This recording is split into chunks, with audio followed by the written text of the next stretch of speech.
Bonjour à toutes et à tous, j'espère que vous allez tous bien et que vous êtes tous en bonne santé. Donc je suppose que vous êtes aussi bien reposés. C'est pour ça qu'on va essayer de se réadapter, on va dire. On va essayer de se remettre dans le bain et essayer d'avancer ensemble. Alors, pour ce premier cours, j'ai pris la décision de vous faire une petite révision, étant donné que ce qui va suivre, ce sera uniquement la continuité. Donc on va voir tout ce qu'on a vu pendant ce deuxième chapitre, excusez-moi. Donc, s'il vous plaît, j'aimerais que vous ayez sur vous votre cahier et votre livre. Une feuille de brouillon, si c'est possible, bien sûr. Nous allons tout de suite commencer. Donc, j'ai noté les points essentiels que nous avons vus. J'espère que ça va vous dire quelque chose. Sinon, ne vous inquiétez pas, on va quand même revoir les notions les plus importantes pour pouvoir suivre et continuer. Alors, on fait ça tout de suite.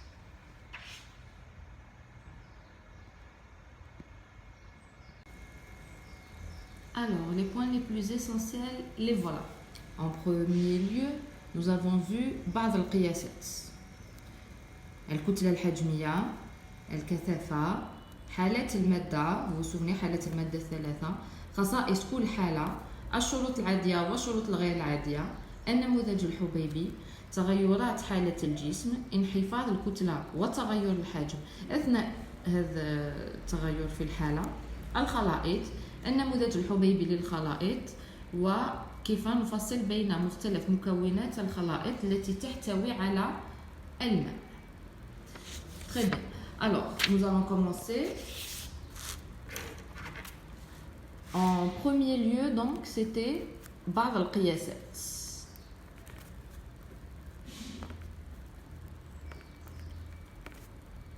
Alors, nous avons vu, si vous vous souvenez bien, الطول. قياس الطول. Alors, ما هو رمز الطول؟ نرمز للطول ب L, si c'est une longueur. Non, si c'est une largeur. Grand L, si c'est une longueur. H, si c'est une hauteur. العرض، الطول والارتفاع. Très bien. ما هي وحدة الطول الآن؟ الوحدة العالمية للطول هي donc le mètre. المتر عنده أجزاء وعنده مضاعفات. أجزاء المتر هي par exemple المليمتر، السنتيمتر، الديسيمتر. مضاعفات المتر هي الديكامتر، الهكتومتر والكيلومتر. Ça c'était pour tôle.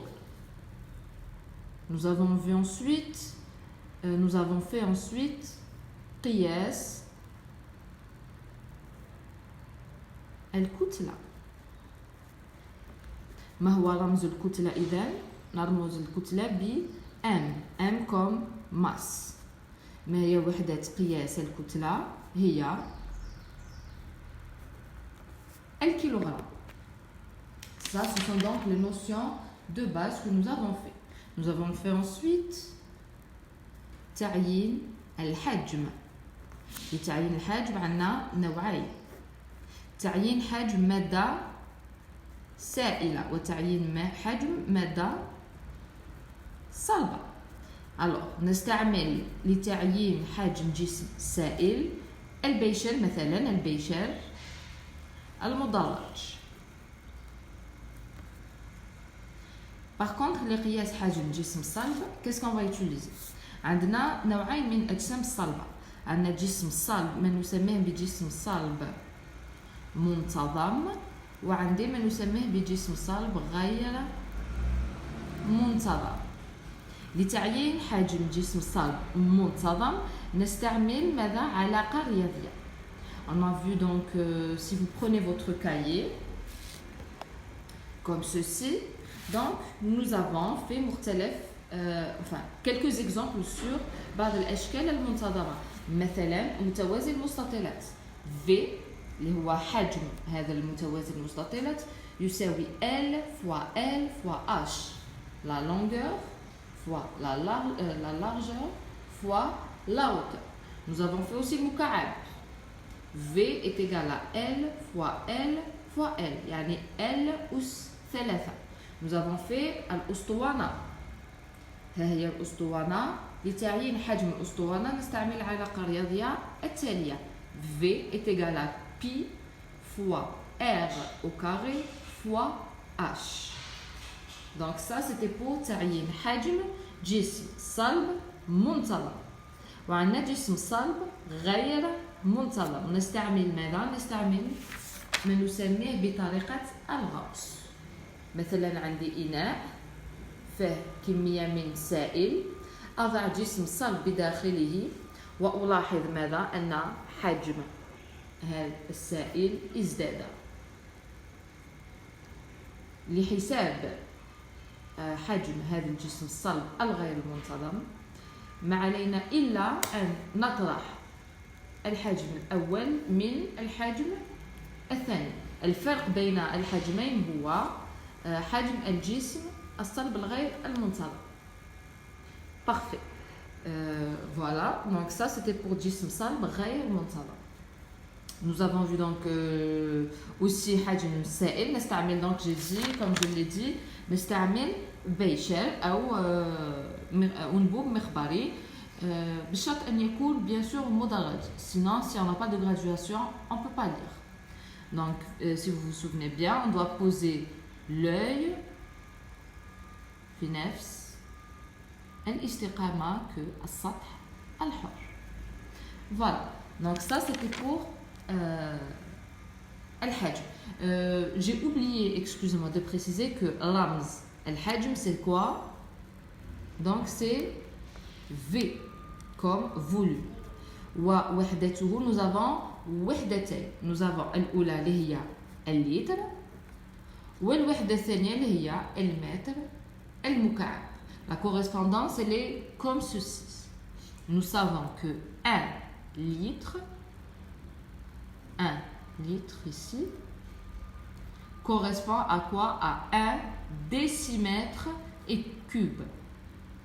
Grâce donc إلى هذا الجدول نستطيع أن نقوم بالتحويلات اللازمة. Très bien. Donc c'est bon. قياس الكتلة on a vu ça. Ensuite si je passe donc à mon deuxième point qui est الكتلة الحجمية. الكتلة الحجمية si vous vous souvenez bien هو مقدار فيزيائي. Alors الكتلة الحجمية. Alors ما هو رمز الكتلة الحجمية؟ رمز الكتلة الحجمية هو غو. كيف نجد هذه الكتلة الحجمية هذه؟ اسكو نقيسها؟ سي بوسيبل احنا واش نديرو؟ نحسبها. يعني نستعمل علاقة رياضية. غو est égal à M sur V. Vous allez trouver bien sûr la relation sur votre cahier, bien évidemment. Si vous retournez donc sur vos cahiers, la voilà. Rho est égal à M sur V. M étant الكتلة et V étant الحجم. Voilà. ما هي وحدة الكتلة الحجمية donc؟ rho وحدتها c'est quoi?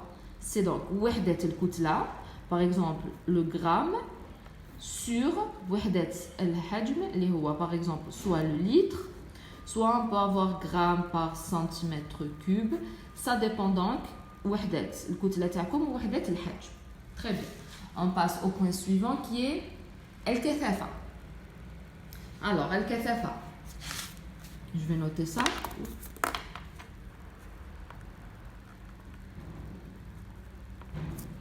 الكثافة ما هي وحدة الكثافة؟ ماشي وحدة رمز الكثافة نرمز له برمز D. D comme quoi? Comme densité. On fait exactement la même chose pour الكتلة الحجمية. يعني نستعمل علاقة رياضية. D est égal. D لأي جسم نستعمل علاقة التالية. غو يعني ce qu'on a vu tout à l'heure الكتلة الحجمية لهذا الجسم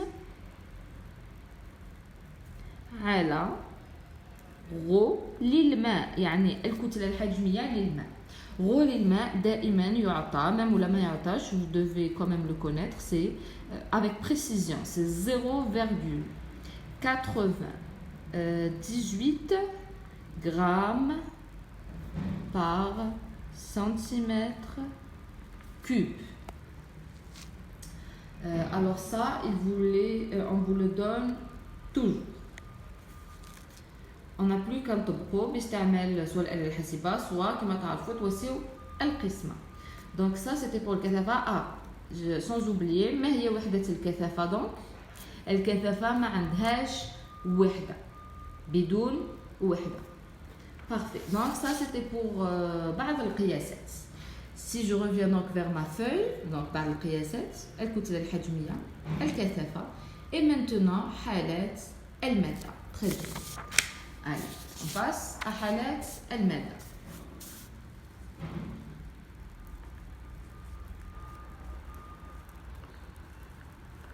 ما هي حالات المادة الثلاثة؟ سؤال مطروح. on a vu ça. donc الحالة الأولى هي الحالة الصلبة. الحالة الثانية اللي هي الحالة السائلة. Et sinon, en dernier, nous avons الحالة الغازية.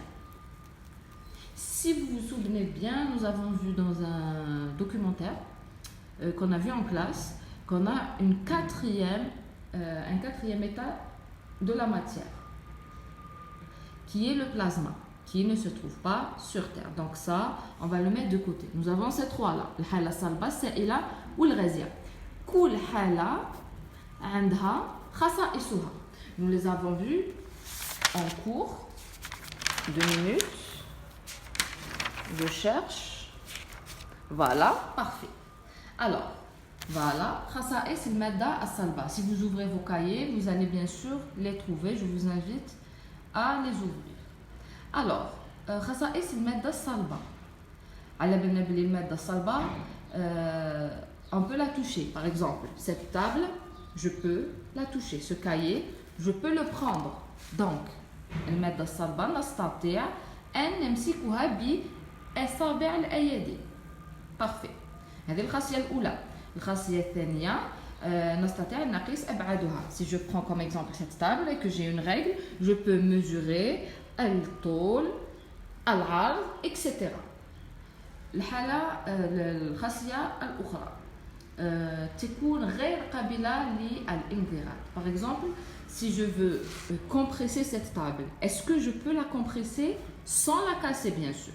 Si je la casse, ça s'appelle une déformation. يعني نشوه شكل هذه المادة. Et donc là, c'est pas, on peut pas prendre ça comme étant الانضغاط. Donc je disais, est-ce que je peux compresser cette table? Non. إذن المادة الصلبة غير قابلة للانضغاط. هذه هي donc خصائص المادة الصلبة. On va passer إلى خصائص المادة السائلة. Sur vos cahiers, vous allez trouver donc لا نستطيع أن نمسكها بأيدي الأصابع. Effectivement, est-ce que vous pouvez toucher l'eau? Je ne dis pas prendre une quantité d'eau dans votre main. Non. La toucher et la prendre, ça, ce n'est pas possible. Si je mets une quantité d'eau, par exemple, si je mets une quantité d'eau dans un récipient de forme carrée, eh bien l'eau va prendre la forme de ce récipient. Si je mets mon eau dans un récipient de forme, par exemple, comme ça, eh bien l'eau va prendre cette forme-là. Donc, ماذا نقول؟ نقول أن الماء ماشي الماء هي مادة سائلة. En généralise ça à tous les liquides. لا تملك شكل خاص. يعني elle n'a pas de forme propre à elle. Si je mets cette table qui est carrée dans quelque chose de rond, eh bien sa table restera carrée. Elle ne se transformera pas en rond. Donc, صلب يملك شكل خاص. Il a une forme propre à lui. السائل, lui, لا يملك شكل خاص. يعني il prend la forme du récipient dans lequel on le met. يأخذ شكل الإناء الذي نضعه فيه.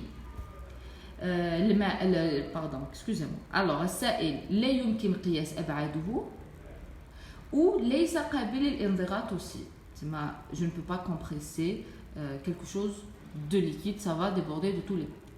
خصائص المادة الغازية, cette fois-ci, Comme pour les liquides, la تملك شكل خاص. يعني si je mets une quantité de gaz dans un cube, et ben ce gaz va prendre la forme du cube. Si je le mets dans un ballon, et ben ce gaz prendra la forme de ce ballon.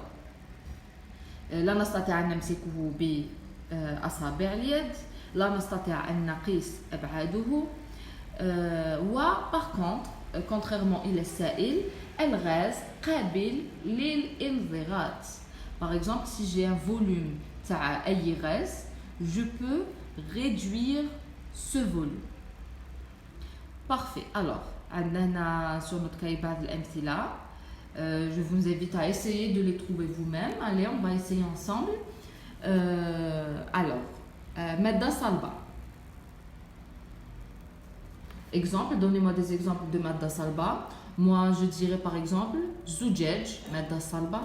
الحديد مادة صلبة. Allez, مواد سائلة maintenant. Je dirais الزيت. الماء, bien évidemment, depuis tout à l'heure je dis le main au lieu de dire سائل. الكحول. الغاز. On a beaucoup de gaz. Ce qu'on connaît le plus, c'est gaz l'oxygène, gaz ثنائي أكسيد الكربون,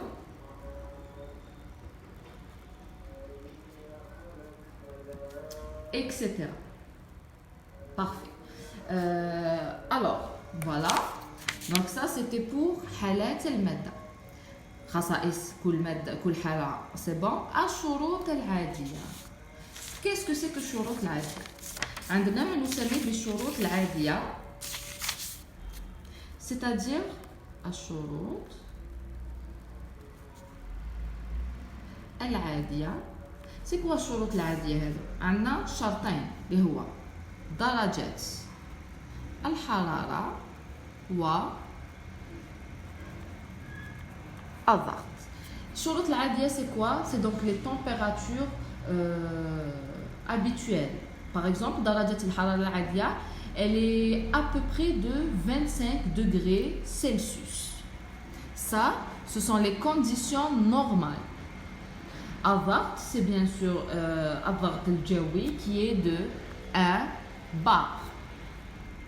بار هذا هي وحدة الضغط. هكذا عندنا لابد بعض المواد التي تكون par exemple صلبة في الشروط العادية وفي الشروط الغير العادية. الشروط الغير العادية c'est quoi? C'est par exemple des températures très hautes. Par exemple, si je vous dis 215 degrés Celsius, est-ce que هذا هو شرط عادي؟ Non. هنا درجة الحرارة مرتفعة كثيرا. Si je prends par exemple الحديد. الحديد في الشروط العادية يعني à 25 degrés par exemple وفي الضغط العادي هو جسم صلب.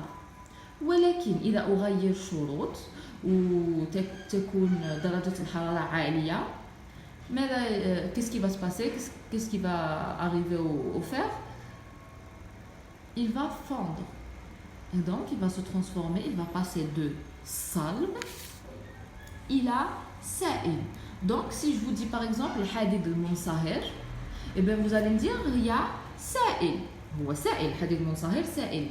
ولكن في شروط الغير العادية. يعني on doit avoir une certaine température باش يكون هذا الحديد في الحالة السائلة.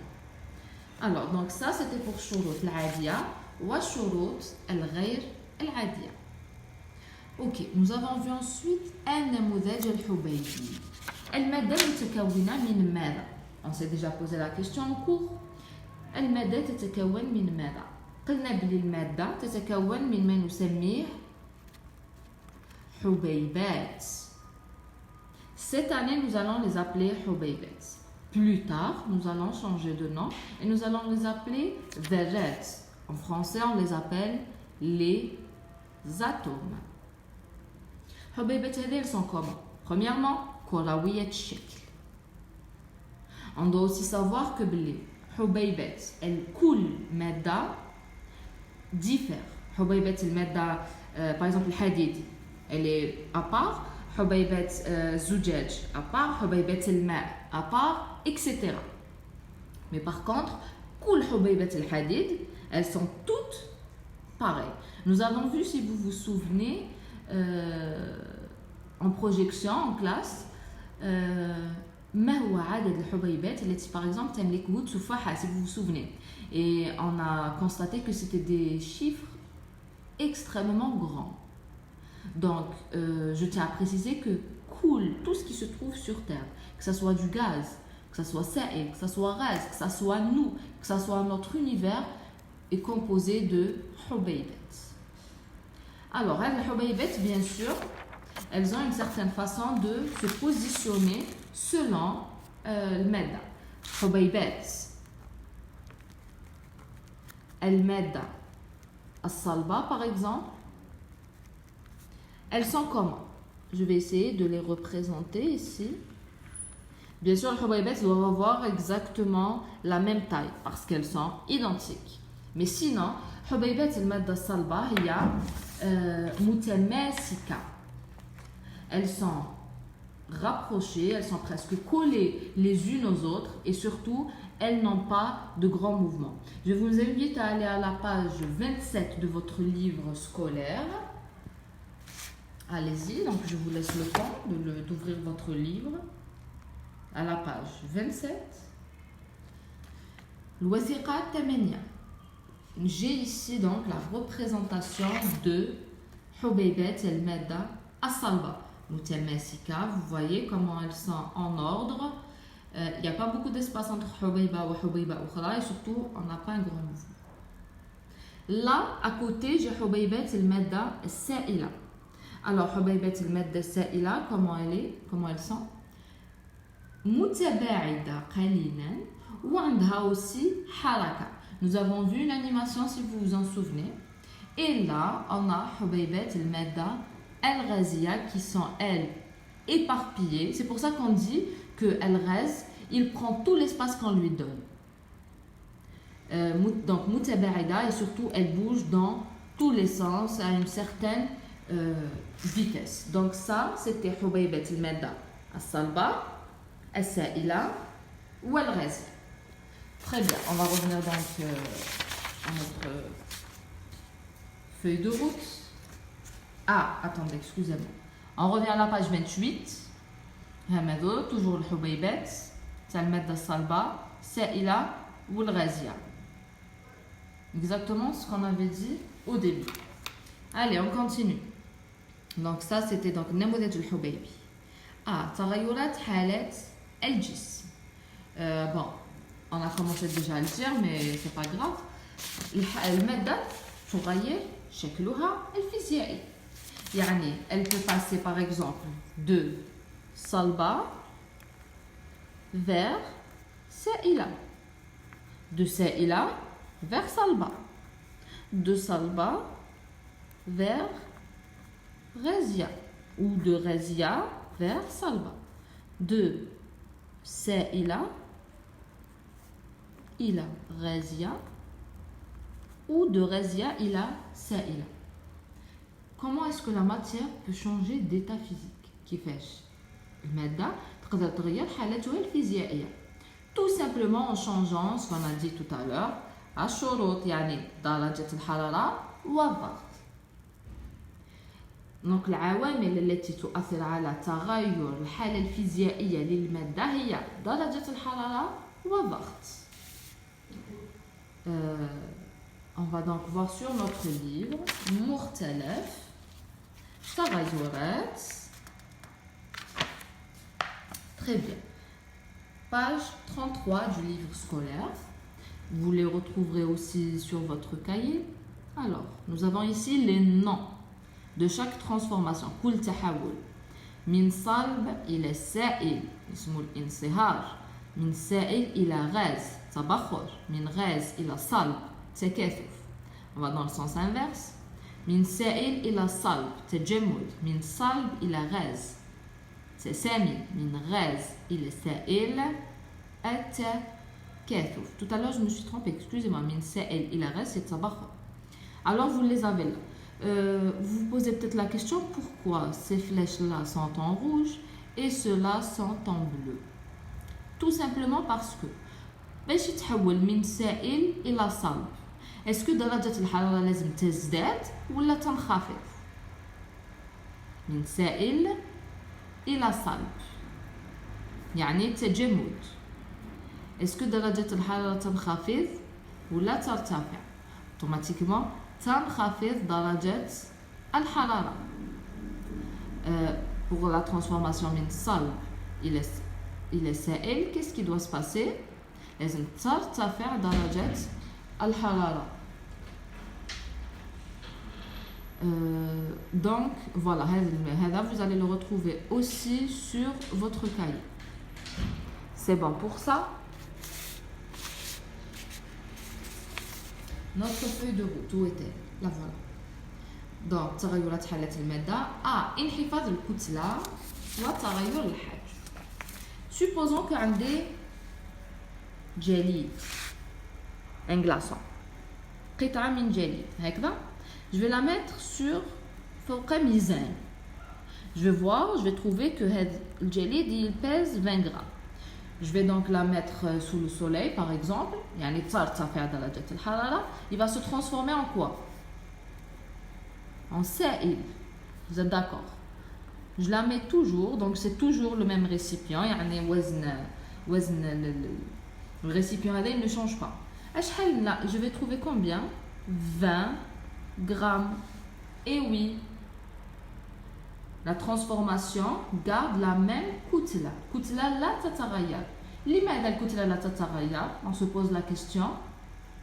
Tout simplement parce que عدد ونوع الحبيبات لا يتغير. C'est juste la position تاعهم. Si je dois représenter هنا النموذج الحبيبي, voilà, لهذا الجليد.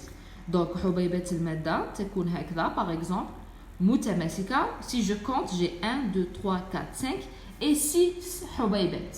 Bien sûr, en réalité, on en a beaucoup plus. Hein. Ça, c'est juste pour représenter ça.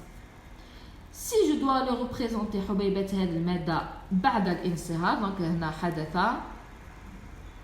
انصهار, je le représente comment? Donc متباعدة. Voilà. Si je compte 1, 2, 3, 4, 5 et 6 عدد الحبيبات لم تتغير et نوعها aussi sont toujours les mêmes. C'est pour ça que le كتلة نفسه, parce que qu'est-ce qui pèse en fait? C'est le حبيبات. Mais الحجم يتغير. Vous avez vu que là par exemple هنا في هذه الحالة السائلة on a pris plus d'espace que في الحالة الصلبة. لماذا؟ لأن الحبيبات متباعدة par rapport إلى الحالة الصلبة. Voilà. Donc ça c'était pour انحفاض الكتلة. Un autre point qui est الخلائط. الخلائط c'est quoi? Ce sont les mélanges. Je mélange مادة 1 زائد مادة 2, ça me donne un خليط. عندي نوعين من الخلائط. Le premier c'est الخليط المتجانس. Le deuxième c'est le خليط الغير المتجانس. Quelle est la différence entre les deux? C'est simple. On va aller vers notre livre. On va juste chercher la page. Parfait. Là, par exemple, si je vais vers la page 38 et que je vois هذه الوثائق, là, par exemple, sur les photos du haut, j'arrive à distinguer les différents composants de chaque khalit. Par contre, les photos du bas, je ne vois qu'une seule et même matière. Quand par exemple je regarde cette bouteille de lait, est-ce que j'arrive à distinguer les différents composants du lait? Non.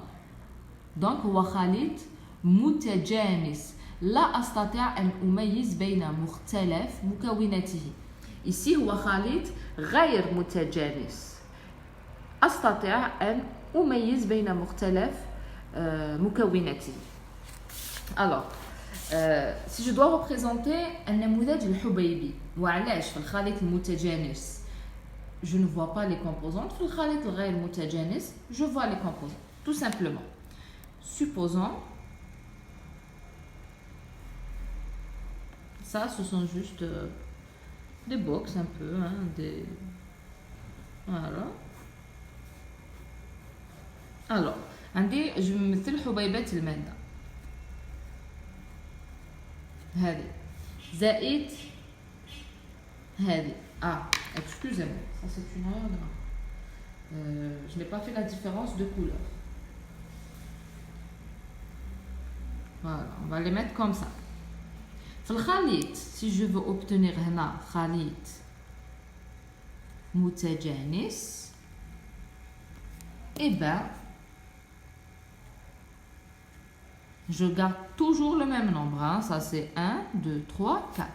1, 2, 3 et 4. 1, 2, alors 1, 2, 3, 4, 5. 1, 2, 3, 4 et 5. On remarque quoi? Que حبيبات المادة اختلطت فيما بينها. C'est ce qu'on appelle خليط متجانس. Et c'est pour ça que لا أستطيع أن أميز بين مختلف مكونات هذه المادة. Pour le khalit الغير المتجانس, cette fois-ci, je vais avoir deux couches bien séparées. Par exemple, المادة الأولى وهنا المادة الثانية. Vous voyez bien qu'on a deux blocs. Premier en rouge et le deuxième ici en noir.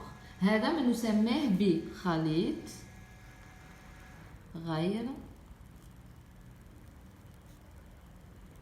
متجانس. Voilà. Donc ça c'était pour النموذج. Là on revient ici النموذج الحبيبي للخلائط. C'est bon. الآن كيف نفصل بين مكونات الخلائط التي تحتوي على الماء؟ نروحوا لكتاب المدرسة تاعنا ونروحوا لصفحة 41. Alors regardez ça. فصل مكونات خليط هنا خليط غير متجانس. نستعمل ماذا؟ On vient ici à la page 40. C'est quoi ça? Un entonnoir. Excusez-moi, un meilleur. Et ça, c'est un entonnoir. Comment? On les a vus donc au laboratoire. Qu'est-ce qui va se passer? Je vais mettre un filtre ici en haut de mon entonnoir. مع القمع نواسي ورق الترشيح. Du coup, السائل il va traverser ورق الترشيح, il va venir se poser au fond de le récipient. Par contre, المادة الصلبة elle va être filtrée. C'est pour ça qu'on utilise un filtre. هنا c'est pour الخليط الغير المتجانس. Et pour الخليط المتجانس, par exemple, si je prends le خليط le plus célèbre qui est الماء والسكر. عندي ماء زائد سكر. مثل خليط متجانس. لا أستطيع أن أميز بين الماء والسكر. Je vais le mettre فوق موقد. Qu'est-ce qui va se passer après ébullition? الماء سوف يتبخر. Et je vais obtenir au fond quoi? السكر. Nous avons vu cette expérience en classe. Donc هنا c'est pour فرق بين مكونات المادة مكونات خليط متجانس. Ensuite, bien sûr, je peux récupérer l'eau. Comment? En mettant par exemple un substrat froid. Ça doit être froid. Et voilà. Parfait. Donc, on revient ici. Ça, c'était pour تفصيل بين مكونات الخلائط التي تحتوي على الماء. Voilà, donc on va s'arrêter là, vu que après ça, c'est الماء النقي. Ça sera donc la leçon de la prochaine séance. Ça, c'est une leçon que nous n'avons pas fait. Nous allons donc entamer une nouvelle wahda qui est الماء النقي. Je vous donne des explications tout de suite. J'espère que j'ai réussi à vous rafraîchir un petit peu la mémoire et à vous remettre dans le bain. Donc, accompagné de cette vidéo, je vais vous mettre une série d'exercices. La série d'exercices, donc je vous ai expliqué tout à l'heure, la série d'exercices, vous allez devoir la faire et me remettre histoire que je puisse vous corriger. Je vous enverrai bien évidemment le corrigé officiel. Parfait. Bien sûr, je reste à votre disposition pour toutes les questions que vous avez. Vous n'avez qu'à écrire sur la page ou en commentaire de la vidéo. Donc je vous dis à très bientôt pour une nouvelle vidéo où donc on va expliquer Elma Anaqi. Sur ce, prenez soin de vous et à très bientôt.